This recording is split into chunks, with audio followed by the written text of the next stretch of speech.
Alhamdulillah. Alhamdulillahirabbil alamin.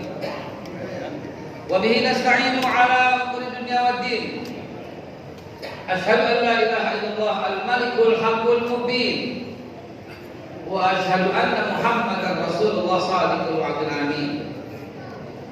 Allahumma shalli wa sallim ala sayyidina Muhammadin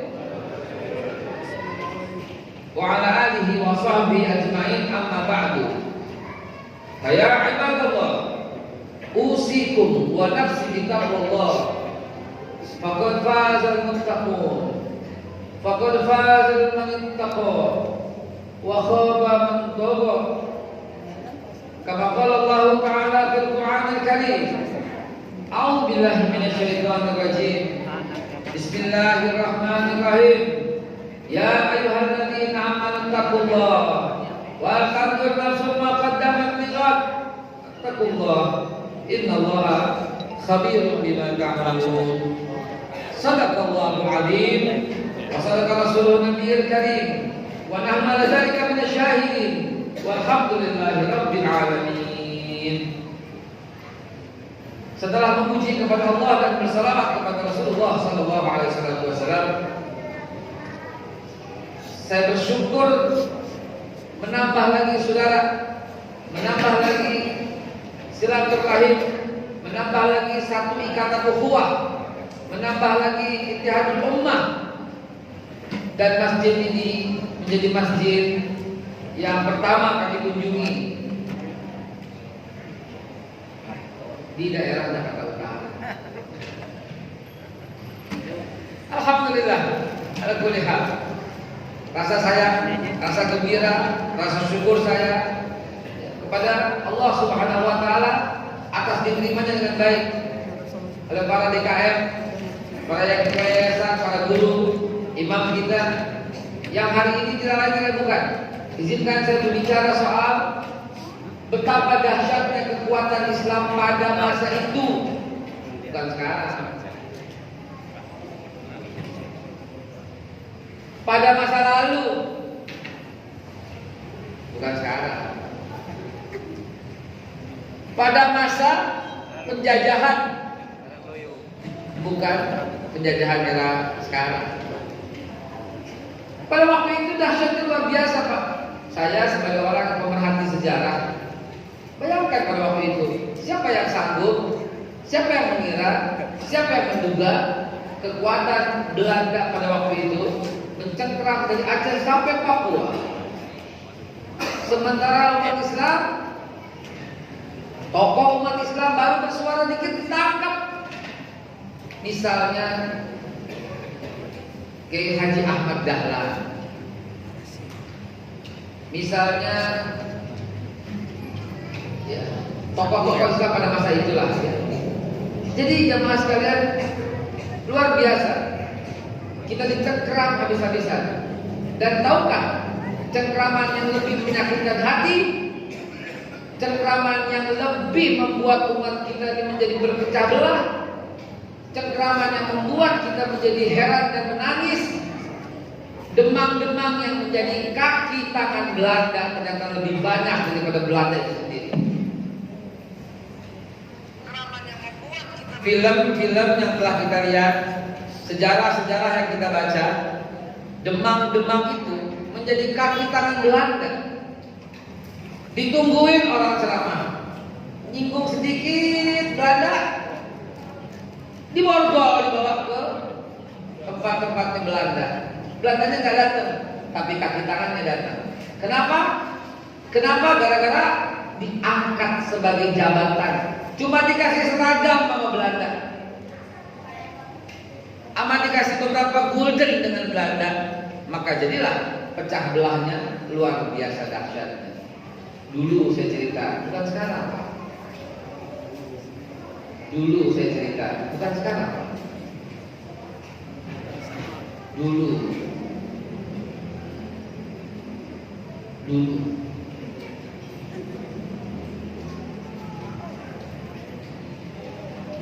Allahu Akbar, ini sebagai pengantar doa.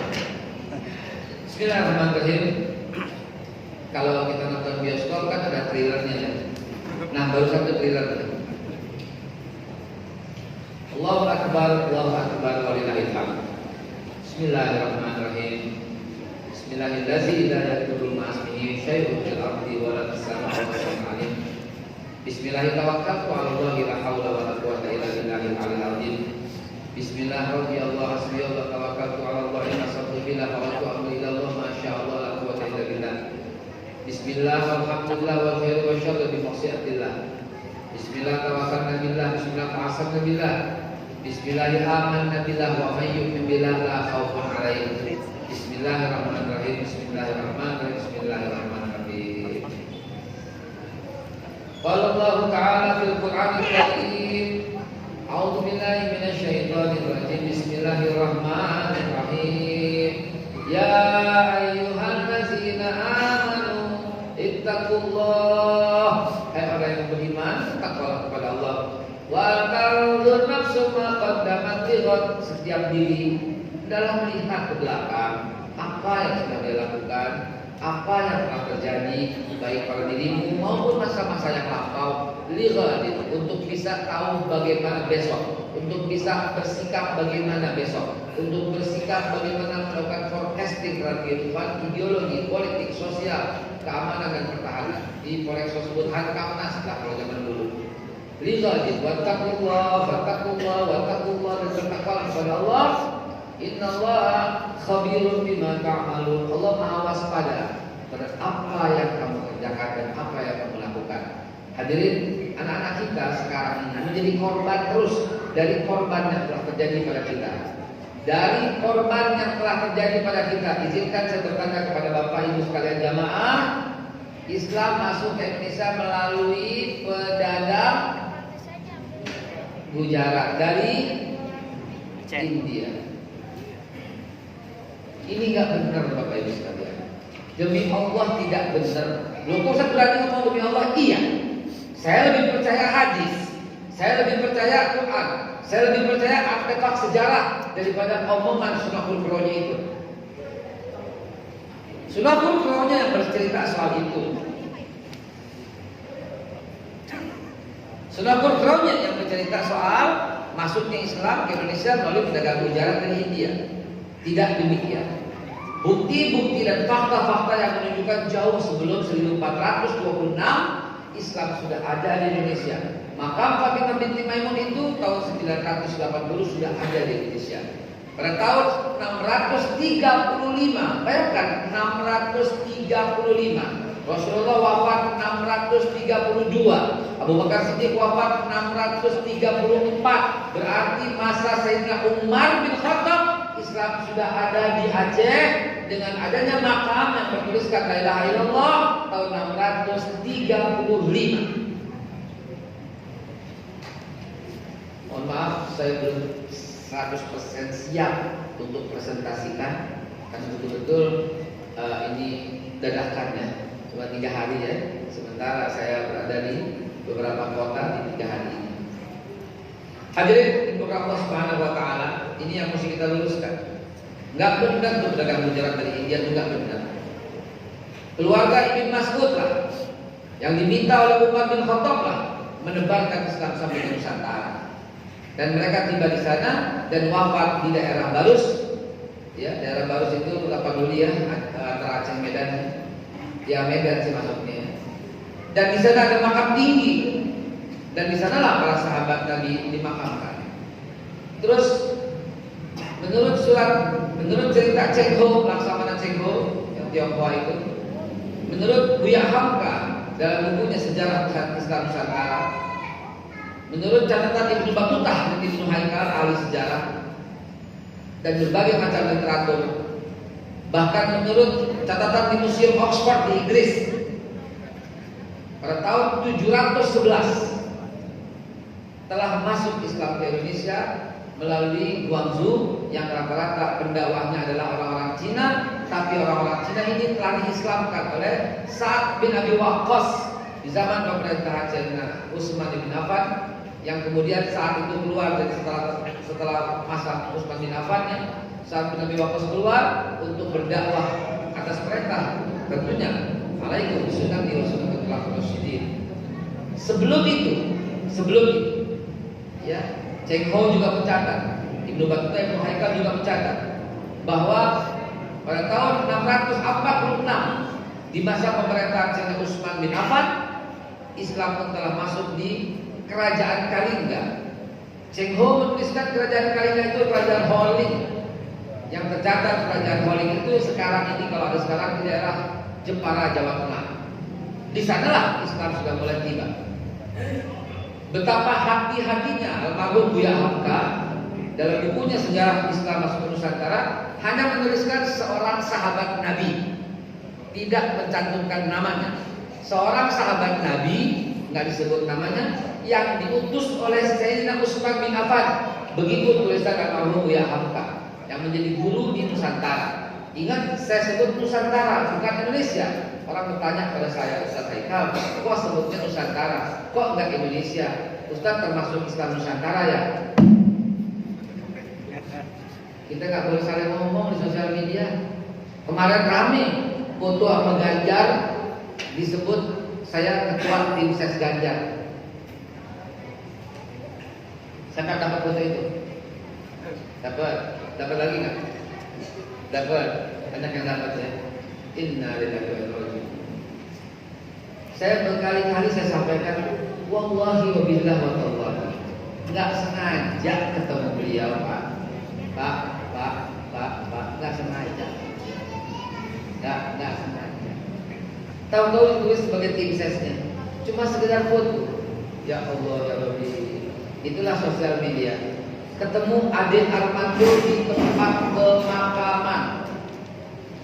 di tempat pemakaman Profesor Dr. Budiatna, Dekan Fisip UI, dosen saya juga, ternyata dosen dia juga. Ketemu sama dia.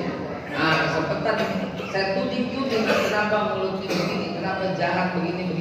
Lagi ngomong begitu di foto orang, keluar di sosial media. Haikal termasuk Abu Janda, termasuk grupnya Ade Armando, termasuk buzzer. Haikal mendanai, Haikal ini, Haikal ini. Saya diskusi sama orang Syiah supaya mereka yang Syiah kembalilah ke jalan Allah, kembalilah kepada tauhid, kembalilah kepada Rasulullah, kembalilah kepada para sahabat-sahabat Nabi. Jangan cuma satu orang sahabat Nabi saja, yaitu Ali bin Abi Thalib. Tahu-tahu keluar di sosial media, Haikal ternyata selama ini Syiah. Saya cinta sama Ustaz Khalid Basalamah, udah tetangga, dan saya datang kepadanya dan saya berburu juga, saya berfoto kepada beliau. Lalu di sosial media ditulis lagi, ternyata Haikal Wahabi. Banyak mereknya. Pahala ini banyak banget ya. Biar menghibur diri gitu ya. Di IRC saya berdebat habis dengan Pak Mahfud MD. Pak Mahfud MD menantang, siapa coba yang mau diskusi sama saya? Saya undang, saya yang berani diskusi sama saya undang. Ayo, bagaimana soal khilafah, bagaimana soal Pancasila, NKRI, bagaimana soal dan sebagainya macam soal HTI pada waktu lagi ramai.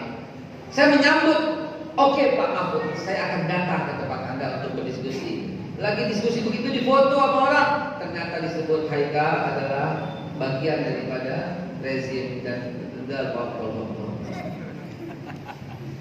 Apa nggak capek begini Pak?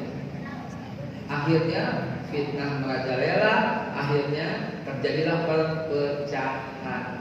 Inna lillahi wa inna ilaihi raji'un. Pada tahun 2015 atau 2014 di sebuah bandara Garuda, saya bertemu dengan Bapak Erick Thohir. Disebarluaskan dan berkata Haikal itu ternyata stafnya Erick Thohir. 2015 belum jadi menteri, belum jadi apa-apa, lagi sendiri jalanan ketemu, kata Pak Erick Thohir. Disebarlah di sosial media. Pada bulan Ramadan 90 barangkali, atau beberapa tahun setelah almarhum Pak Presiden Soeharto wafat, karena saya ayah dan mertua ya, itu bekas pas pampres dulu, diundanglah oleh keluarga Cendana dan saya tiba di sana, dan tentu habis ceramah imam taraweh berfoto-foto dengan keluarga, dengan Mbak Mami, Mbak Titi, dengan Mbak Tutut, dengan Mas Sigit, foto-foto dengan Mas Nomi, foto-foto. Keluar lagi di sosial media sekarang, Haikal Artek di Cendana. Capek nggak gitu? Capek nggak sih lo? Capek. Dengan itu capek ya? Iya. Saya peluk sama ponakan saya peluk ponakan saya di mall Senayan, saya cium ponakan saya. Ya. Dan dia waktu itu tidak berjilbab. Saya peluk, saya cium ponakan saya, tangan gitu namanya. Ada orang yang lihat Pak, di foto. Dia bilang apa? Inilah kelakuan si Haikal, pelukan sama istri orang.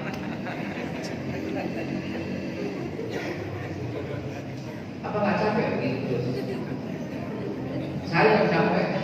Kenapa jadi curhat ya gue ya? Astagfirullahaladzim, lupakan. Balik lagi ke sejarah.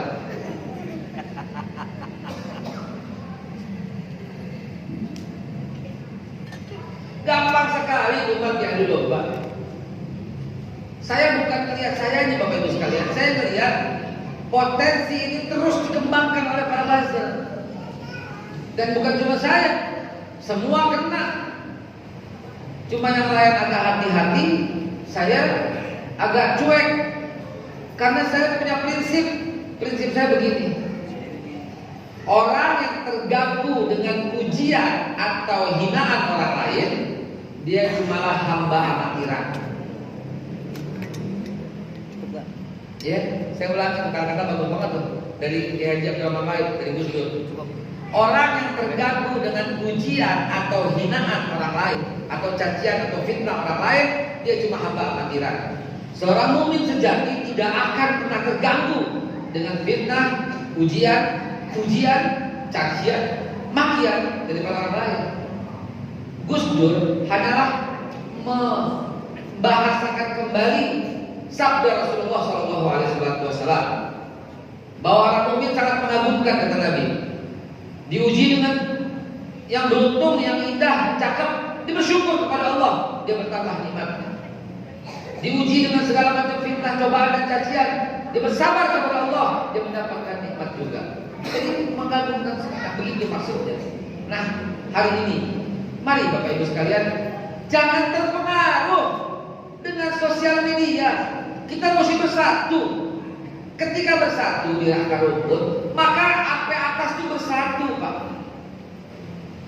Ikan busuk dari kepalanya, itu ikan, tapi kita manusia, bukan ikan. Saya membantah teori itu. Itu manusia. Kita manusia. Bahwa sabarnya orang-orang fakir, doanya orang-orang miskin, dan bersatunya para alim ulama akan memperbaiki situasi bangsa. Betul? Ini Allah yang firman, jangan pernah. Jadi gini, kalau ada peribahasa, kalau ada kata, langsung sesuaikan. Sesuai Quran enggak? Sesuai hadis enggak? Ikan busuk dari kepala. Oh iya betul. Iya betul. Ikan. Maka enggak. Kalau kita enggak. Kalau kita wal anna wal qura amanu wa taqaw la fatahna alaihim barakatin minas samai wal ardh. Kalau penduduk satu kampung banyakkan beriman, bertakwa, bersatu, kompak, maka Allah berkahi keberkahan dari langit dan dari bumi.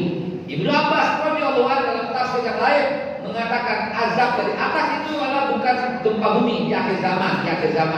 Azab dari atas kata Ibnu Abbas adalah diangkatkan pemimpin yang zalim dan dari tangan yang menindas kalian. Saya kiaskan kalau begitu nikmat dari atas adalah diangkatkan pemimpin yang soleh yang membantu untuk mensejahterakan umat seluruhnya. Maka untuk mendapatkan nikmat yang itu, untuk mendapatkan pemimpin yang soleh, mendapatkan pemimpin yang takwa, bersatulah wahai umat Islam, bersatulah wahai masjid-masjid. Itu yang sedang kami jalankan dan ini yang sedang kami perjuangkan agar Indonesia kembali menjadi macan Asia. Agar orang-orang yang pernah bikin barisan sakit hati lah, apalah, tidak ada, tapi barisan untuk memperjuangkan persatuan kesatuan Republik Indonesia yang kita cintai. Indonesia tidak boleh pecah, Indonesia tidak boleh runtuh. NKRI mesti tetap jaya. Umat Islam harus menjadi tuan rumah di negaranya sendiri. Umat Islam harus menjadi pelaku bisnis yang paling penting. Umat Islam harus menjadi pemegang otoritas dan kedaulatan NKRI. Setuju? Itu dia yang sedang kami perjuangkan, saudara. Nggak ada lagi yang lain. Alhamdulillah, masjid ini adalah masjid yang oke. Nggak sedikit masjid yang berkata, enggak. Si Haikal itu sudah masuk ke dalam grup cebong, grup kampret lah, grup kadrun lah, grup rezim lah. La haula wala quwwata. Kenapa begini umat? Kenapa begini umat? Lihatlah, sejarah telah mencatat, mengukir dengan indah. Pada waktu itu akhirnya semua bersatu. Tercetuslah syarikat Islam, syarikat dagang Islam yang kemudian menyatu terus berpadu. Akhirnya mereka sepakat untuk berikrar, satu nusa, satu bangsa, satu bahasa. 28 Oktober 1928. Cikal bakal dari itulah kemudian sampai tersusun yang namanya persatuan untuk antara golongan-golongan dan partai-partai umat Islam. Akhirnya timbul sebuah kesadaran, tapi kalau pakai politik langsung diberangus. Maka kemudian Nahdlatul Ulama menjalin hubungan dengan Muhammadiyah, menjalin hubungan dengan Al-Irsyad Al-Islamiyah, menjalin hubungan dengan Matla'ul Anwar, menjalin hubungan dengan Persatuan Islam, menjalin hubungan dengan semua organisasi-organisasi itu.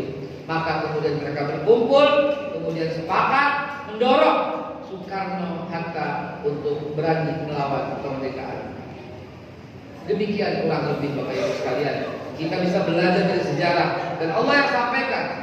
Kalau kita nengok ke belakang lagi, lebih indah lagi. Yang mulia Sa'ad bin Abi Waqqas lah yang ditunjuk oleh masyarakat di Balai Sakifah sebagai Khalifah Rasulullah SAW yang pertama ketika Rasulullah wafat. Yang memahami sejarah insya Allah tidak berdebat, ini pasti paham. Bukan Abu Bakar Siddiq Pak, tapi Sa'ad bin Abi Waqqas. Namun Umar bin Khattab dan Abu Bakar Siddiq sedang berada di rumah Rasulullah ketika wafatnya bersama Ali bin Abi Thalib, bersama Utsman bin Affan. Kalau saya sebut empat-empatnya, Abu Bakar, Umar, Utsman, Ali adalah kaum pentolan Muhajirin. Sedangkan pentolan di Ansor adalah Sa'ad bin Abi Waqqas, Abu Musa, Abu Sa'id, Abu Ayyub Al-Ansari, terus Abu Musa Al-Ash'ari, dan beberapa tokoh sahabat-sahabat yang lain di kota Madinah. Nah, kehadiran pemimpin para muhajirin tidak diwakili di Sakifah. Nah, Sayyidina Abu Bakar Siddiq dan Sayyidina Umar bin Khattab meninggalkan penyelenggaraan jenazah dan mempercayakan kepada Ali bin Abi Thalib untuk memandikan Rasulullah, sementara Abu Bakar dan Umar berangkat ke Sakifah untuk menenteramkan umat. Ini untuk mengcounter pendapat orang Syiah yang berkata Abu Bakar dan Umar sudah kafir karena tidak mau menyelenggarakan jenazah Nabi.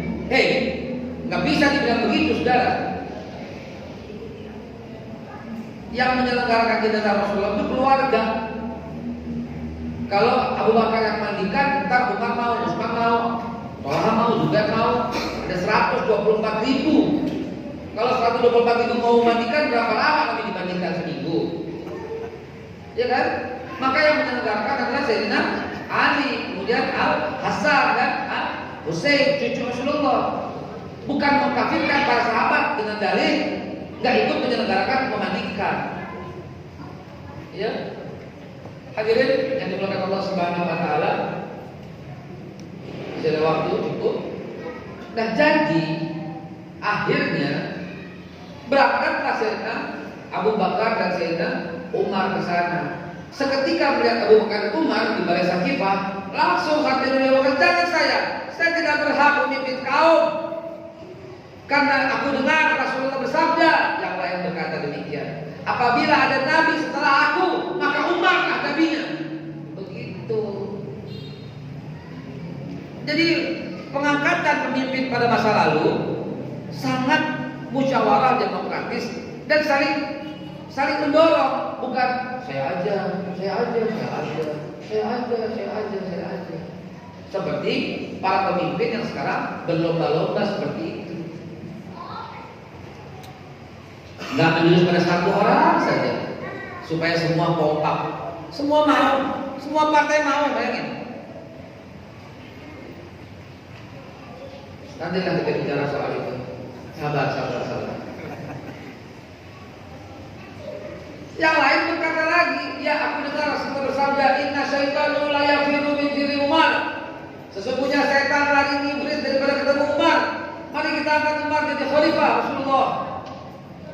Yang lain ngomong lagi, aku mendengar Rasulullah bersabda, wa masalaka Umar fajjan illa masalaka setan fajjan akhar. Tidaklah Umar menjalani satu gang, kecuali setan akan pilih gang yang lain. Itu cerita sejarah. Maka rame-rame membaiat Umar bin Khattab sebagai khalifah. Umar malah nangis dan berkata, demi Allah yang memegang jiwa Umar, Umar tidak berhak memimpin satu kaum yang di dalamnya ada Abu Bakar Siddiq. Karena aku mendengar Rasulullah bersabda, apabila iman satu kota Madinah ditimbang dengan iman Abu Bakar Siddiq seorang, maka lebih berat iman Abu Bakar Siddiq seorang. Tuh kata Umar. Maka Umar sambil menangis memegang tangan Abu Bakar Siddiq, memeluknya dan minta Abu Bakar Siddiq bersedia sebagai pemimpin.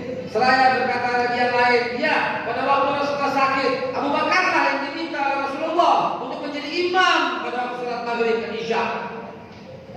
Maka Abu Bakar tidak bisa mengelak lagi, semuanya berbayar dan jadilah Abu Bakar Siddiq khalifah pertama. Tapi peristiwanya kayak gitu loh.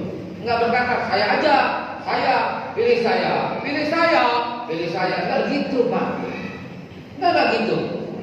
Mudah-mudahan sampai kepada calon presiden sampai. Ya mereka mesti bersatu. Karena lawan kita sebenarnya adalah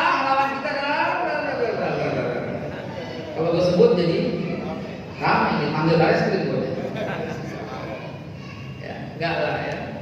Jadi jamaah sekalian, begitulah prosesnya. Hanya 2 tahun Abu Bakar Siddiq memimpin. Setelah itu apa yang terjadi?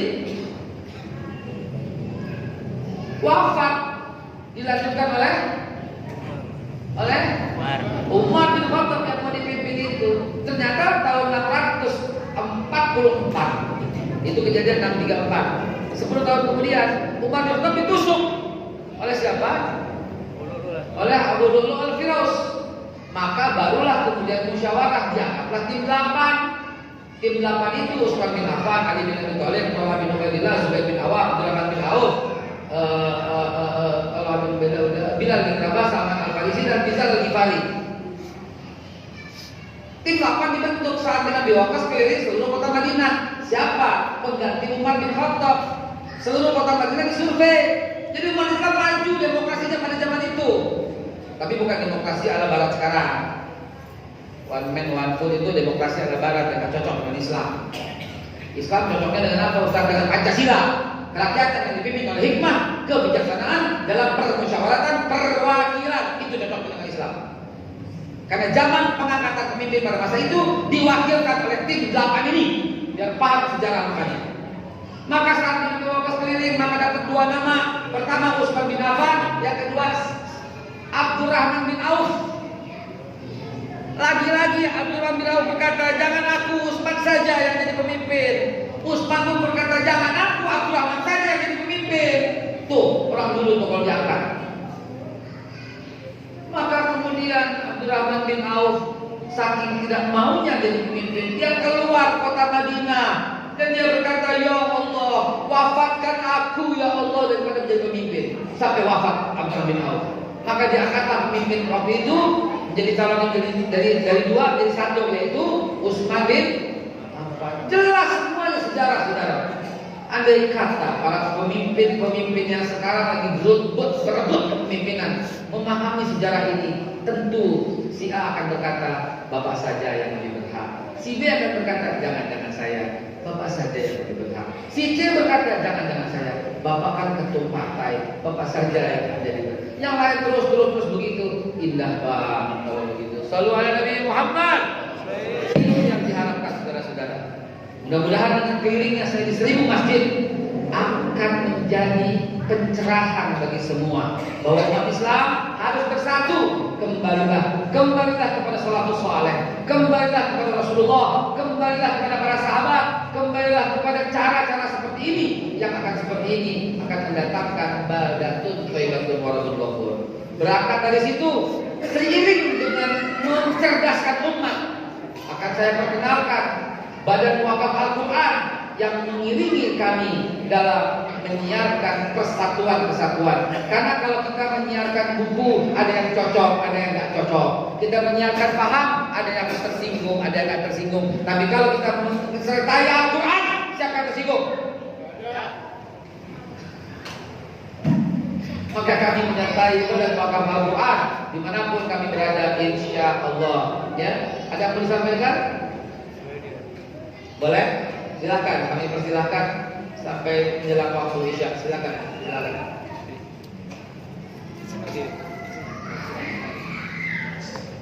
Bismillahirrahmanirrahim. Assalamualaikum warahmatullahi wabarakatuh. Waalaikumsalam warahmatullahi wabarakatuh. Alhamdulillah wassalatu wassalamu ala Rasulillah wa ala alihi wa sahbihi wa mawalah amma ba'du. Pertama kami sampaikan jazakumullah khairan kepada DKM beserta jajarannya yang telah menerima kami Badan Wakaf Al-Quran dan bekerjasama dengan BHK Hasan dalam rangka safari dakwahnya. Dan insya Allah akan melakukan safari dakwah 1000 masjid di dalam 1 tahun. Para jamaah sekalian yang dimuliakan Allah SWT, tak lupa kami sampaikan juga barakallahu laka fi ahlika wa malika kepada seluruh jamaah sekalian. Mungkin kami dari BWA sudah berkali-kali masuk ke dalam masjid ini dalam rangka juga penggalangan untuk donasi wakaf untuk saudara-saudara kita yang ada di daerah-daerah rawan akidah dan rawan pendidikan. Dan alhamdulillah juga pada kesempatan hari ini kami juga menginformasikan kepada para jamaah sekalian bahwasanya kami saat ini juga sedang dalam rangka menghimpun Al-Quran wakaf yang dimana Al-Quran wakaf ini akan kami sampaikan kepada saudara-saudara kita yang ada di Bengkulu. Kenapa di Bengkulu? Karena banyak saudara kita di sana, terlebih di Kabupaten Seluma, yaitu kabupaten yang sangat masih tertinggal, dan juga di Pulau Enggano, yaitu keluar di daerah Bengkulu, yang dimana ketika mereka setiap mengaji PPK itu banyak yang masih kekurangan sehingga banyak yang bergantian, bahkan banyak yang sudah robek. Mungkin Bapak sekalian jika ada yang menyaksikan video di BWA, ada salah satu distribusi kami di Pulau Enggano yang dimana kami itu ketika menunjukkan harus menyusuri jalan yang becek, bahkan kami dibantu oleh aparat kepolisian dalam rangka mendistribusikan Al-Quran wakaf tersebut. Oleh karena itu di kesempatan yang baik ini kami mengajak para jamaah sekalian untuk mendermakan sebagian hartanya yang terbaiknya untuk wakaf Al-Quran kepada saudara-saudara kita yang ada di Bengkulu. Untuk satu mushaf Al-Quran insya Allah senilai 100.000 rupiah, di mana di Al-Quran wakaf ini insya Allah akan tertera nama para wakifnya. Misalkan wakif ini bisa ditujukan untuk pribadi ataupun untuk orang-orang yang kita kasih, misalkan orang tua baik yang masih ada ataupun yang telah tiada. Karena insya Allah ketika 100.000 ini sudah termasuk dari biaya untuk percetakannya, untuk distribusinya dan pembinaannya. Karena tidak hanya mendistribusikan Al-Quran kita ke daerah, namun juga kita bekerjasama dengan para dai-dai lokal untuk melakukan pembinaan dalam rangka untuk menguatkan akidah mereka. Insya Allah nanti Bapak sekalian yang sudah mendapatkan brosur serta amplop dapat memasukkan. Jika memiliki uang tunai bisa langsung dimasukkan. Jika ini transfer juga ada tertera di brosur tersebut yang insya Allah amanahnya juga nanti akan kami sampaikan. Dan juga nanti mohon konfirmasinya jika telah melakukan transfer dengan nomor yang tertera di brosur tersebut. Terakhir tentunya kami berharap para jamaah sekalian dapat bantu saudara kita yang di Bengkulu dalam rangka menguatkan akidah mereka. Demikian yang dapat kami sampaikan. Bila taufiq wal hidayah. Assalamualaikum warahmatullahi wabarakatuh. Bapak Ibu sekalian, saya harus menambahkan nih ya, berhati-hatilah dengan filantropi yang tidak amanah. Kenapa saya setuju beberapa Al-Quran untuk ikut mendampingi dakwah kami? Karena saya sudah berjalan bersamanya pada waktu itu. Jadi nggak sembarangan. Saya datang ke sebuah pulau yang namanya Pulau Karimata bersama beberapa kapal Quran. Itu kami membiayai sendiri loh Pak. Naik pesawat Jakarta Pontianak. Dari Pontianak naik pesawat lagi ke Ketapang. Dari Ketapang turun naik perahu bot ke Sukadana. Dari Sukadana ganti perahu bot ke Pulau Karimata. Di Pulau Karimata ada 489 kepala keluarga dan mereka tidak punya Al-Quran. Mereka buta huruf Al-Quran. Kalau nggak ada yang nyumbang ke sono, se-Indonesia dosa. Jelas dong, mereka nggak punya Al-Quran. Ini fardu kifayah ini. Harus ada yang mempelopori dakwah ke sana. Akhirnya saya menjadi orang yang pertama kali diajak ya, untuk masuk ke pulau itu. Dan kita bawa Al-Quran 500 pieces. Kita bagikan gitu loh kepada masyarakat di sana. Kita gaji satu orang untuk mendidik. Setelah kita temuin ya, ada yang bisa baca Al-Quran, jangan kemana-mana, tinggal di pulau itu dan ajarkan Al-Quran begitu. Dan itu salah satu yang dilakukan oleh Badan Wakaf Al-Quran. Karena itu saya mengajak, saya menghimbau. Kalau ke mall Bapak Ibu sekalian berani nggak bawa duit cuma 100.000? Nggak berani, gopek lu bawa itu beneran. Buat makan aja, buat kopi aja secangkir 40.000. Iya kan? Gak lama 2 jam tuh kopi jadi apa? Robot gitu. Ini abadi sepanjang masa. Abadi yang baca itu.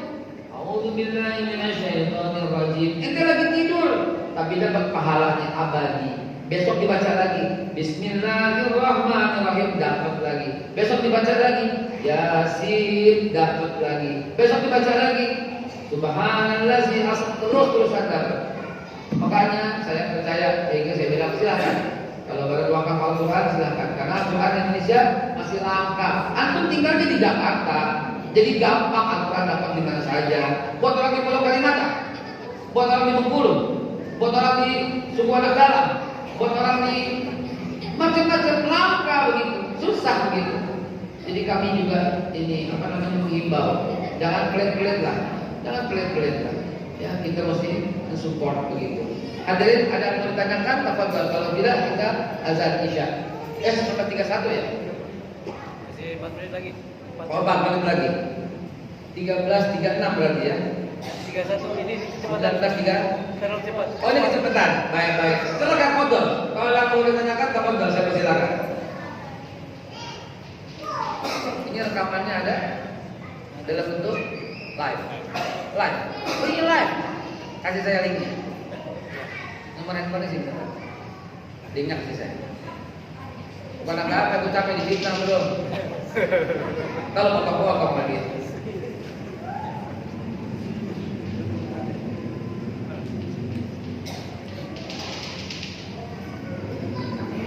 Ada yang mau bertanya? Ayo, MC Bapak silakan. Silakan. Nanya. Silakan.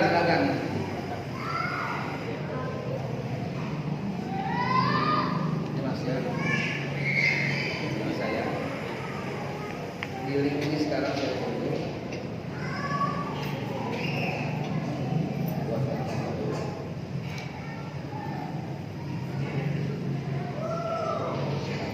Ya kayak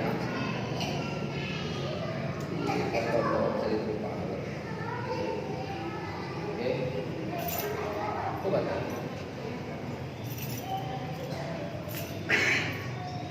Silakan di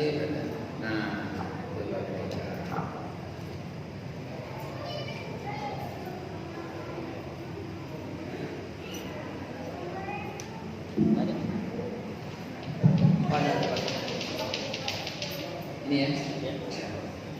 Tolong di share sekarang biar bisa langsung di download. Belum baru kan? Oh, silakan. Iya Ustaz, saya sedikit. Iya.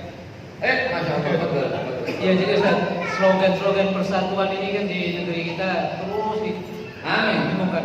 Amin. Tapi begitu beratnya, ya berat untuk meraih persatuan justru perpecahan. Jadi slogan-slogan itu kayaknya nggak bermakna gitu.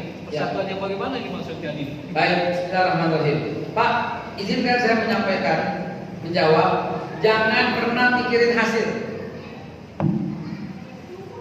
Hasil adalah urusan Allah Subhanahu wa taala. Yang mesti kita lakukan adalah proses yang istiqomah. Yang mesti kita lakukan adalah sebodoh apa yang kata orang. Yang mesti kita lakukan tetap perjuangkan persatuan dan kesatuan. Yang kita perjuangkan tetap persatukan antara masjid-masjid se-Indonesia. Yang kita lakukan tetap persatukan pesantren-pesantren se-Indonesia. Yang kita lakukan tetap kumandangkan persatuan dengan para habaib, dengan para kiai, dengan para ulama. Tetap persatukan itu. Perbedaan pendapat adalah sebuah rahmat.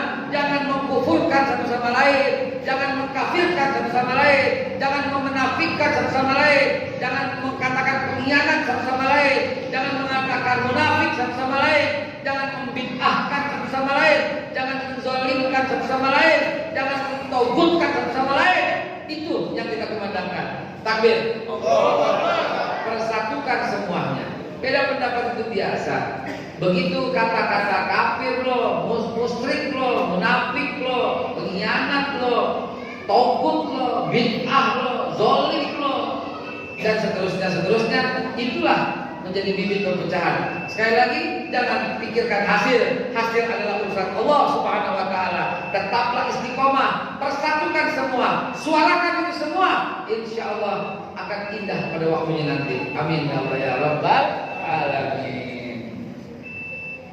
Masih 2 menit lagi? Cukup. Silakan. Kalau enggak kita tutup. Cukup Ustaz. Alhamdulillah. Dengan dikatakan cukup, maka insya Allah ini menjadi ajang awalan, ya, ajang awalan untuk kita sama-sama berjuang. Saya pesankan, tidak ada artinya perjuangan tanpa jihad Lisan. amwalikum wa anfusikum. Amwalul, dan ini salah satu ajangnya, ya, dan menyumbang masjid ini tadi untuk mau lewat salah satu ajangnya. Korbankan sedikit saja untuk masjid ini biar aslinya banyak, kan gerah juga di sini lumayan. Perlu AC. Allah ala kesalahan subhanahu wa ta'ala. Asyhadu an la ilaha illa anta astaghfiruka wa atubu ilaik. Billahi taufiq wal hidayah wa bikum. Wassalamualaikum warahmatullahi wabarakatuh. Jamaah sekalian, rupanya Ustaz setelah Isya, mohon maaf, ada lanjutan ke tempat lain. Maka tadi yang kami informasikan berlanjut, mohon maaf. Bekasi. Bekasi, Masya Allah.